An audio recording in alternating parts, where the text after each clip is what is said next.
Welcome to the Nacho Hour and the Nacho Man and the Nacho Cave. I know the Nacho Hour has been a little behind right now, but there's good reason for it. Nacho Man, along with the other Man Day hooligans, joined the pro barbecue circuit, and we were preparing for our last competition. So late in the year, so we actually went up in Wyoming and competed. We walked away with this top 5 in pork, first call. So we'd like to say thank you to our sponsors, Colorado Talent Tissue, Cornerstone Services.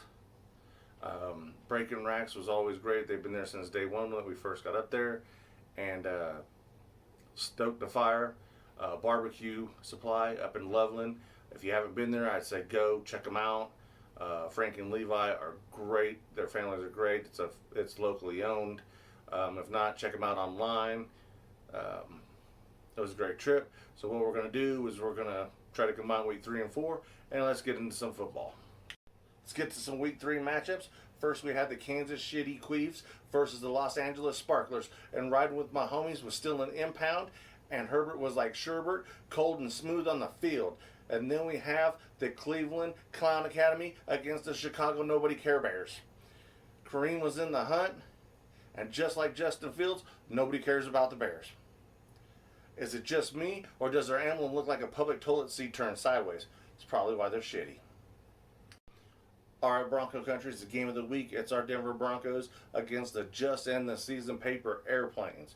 And you know they had to fly to the Mile High City, so the trip was going to be shitty. It was like a reenactment of a King Kong movie, just swatting down those paper airplanes. But unlike the movie, in real life, we don't lose. Hunting season must have come early because we were hunting goose eggs from the moment it started. So you know what it means. It was Miller time, and happy hours ran all 4 quarters long. All these people are out here crying, want to talk crap about how we haven't beaten any good teams, that we're a week 3-0 team, and everything. Well, you're supposed to win the games when you're playing the lesser opponent. This year we're doing that. We're 3-0. We're undefeated in September. We're going to be moving into October. We'll see what happens when we play the Baltimore Heckling Hens. All right, let's get out some awards for this week. So week 3 awards. The Mad Hot Topper Award goes to the Denver D. Why? Because stop, drop, shut them down, open up shop. Oh, that's how the Denver D rolls.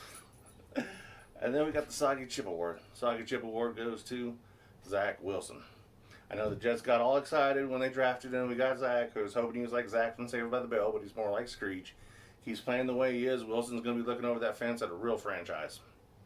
So, at this part of the time, week 3, we're going to do question and answers. And let's see who it was from. This is from Karen Cares. Oh, that's got our first Karen. That's going to suck. Alright, let's see. What do you all... what is that? Oh, why do you always give the good awards to the Broncos? Well, that's real simple. Because it's Nacho channel. And I will do whatever I want. Plain and simple. If you don't like it, change the channel.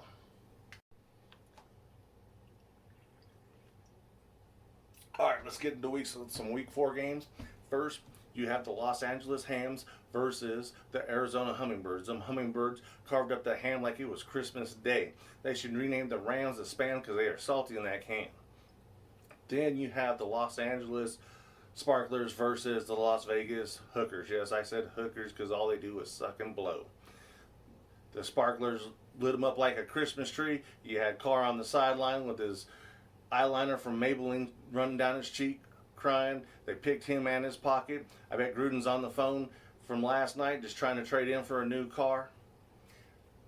Then we got the game of the week. The Denver Broncos versus the Baltimore Heckling Hens. First you want to take a cheap shot on our receiver. Knock another one of our receivers out. No flag. Okay. I know, not making excuses. Injuries have kind of shown a little bit on the offensive line with 2 new offensive linemen. The game was still within reach, wasn't bad, but then you want to go over there, you want to take a cheap shot, a late shot, helmet to helmet on our quarterback, and you don't get a flag for that. and they're all, oh, let's play like the Ravens. You mean let's play dirty. So I don't want to hear any of you heckling hens if we ever play again, because when we play again, we're getting retribution and blood. When we go over there and we take Lamar and we hit him so hard that he shits his pants on the field again, I don't want to hear a comment out of any of you heckling hens. Okay, so it's all right. We're 3-1. We knew it was going to be a tough game. Drew, if you got to play next week, man, bud, the moment's yours. You got to step it up. Can't look like a deer in the headlights like you were in the last game coming in. All right, let's get to some awards this week.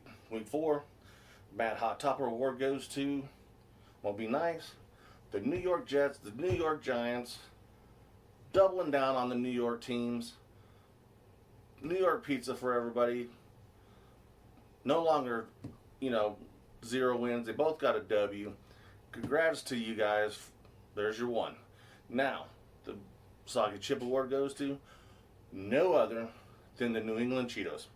I don't know how you get an old man out of the nursing home and come out there without his mask on during COVID and go out there while it's raining and ask him to try to kick a game-winning field goal for 50-some yards out, and then when he doesn't make it, you take his scratch tickets away. Really? I mean, seriously, and all that's Tom Brady's whole career is the luck of the kick. It's not like he's a goat. He's more of a lamb being led to slaughter. All right. It's this week's, question and answer by Nacho. Feel free. You can ask me any question. Nacho will respond. Let's see. This comes from at Chucky's Playpen. Yeah, that's kind of weird. I'm probably going to guess you're one of those guys that still tries to get in the balls with the little kids at Chuck E. Cheese. Yeah. All right, let's see here. Let me get a drink on that because this is a little weird. Let's see. Why do you never give the Raiders credit? Makes perfectly sense now with the name. Seriously does. All right, first off, I don't know if you've ever watched my show or anything about that, but I always give the credit to the Raiders when they lose. Full credit all the time. I never not give them credit for losing. I don't know where you've never heard that from. I don't know why you're upset. Always full credit. I never give them an excuse why they didn't lose. Seriously. There's a reason why they call them lost no matter where they go. Whether it was in LA and California or in Vegas, they kept the loss. Just lose, baby. Full credit. There you go. All right. Don't forget, Nacho Hour will be on next week. Caught up with the times. We will be playing the Shipburg Squealers. Try to get this W if Teddy's not ready. True. You better be fucking dropping some dimes, homie. Don't look like a deer in the headlights over there. Like I said, don't get lost in the cheese sauce. If you want to become a Nacho Maniac, hit that subscribe button, hit that bell, hit that like button if you want. Same time, same channel. Don't get lost in the cheese sauce. See you next week.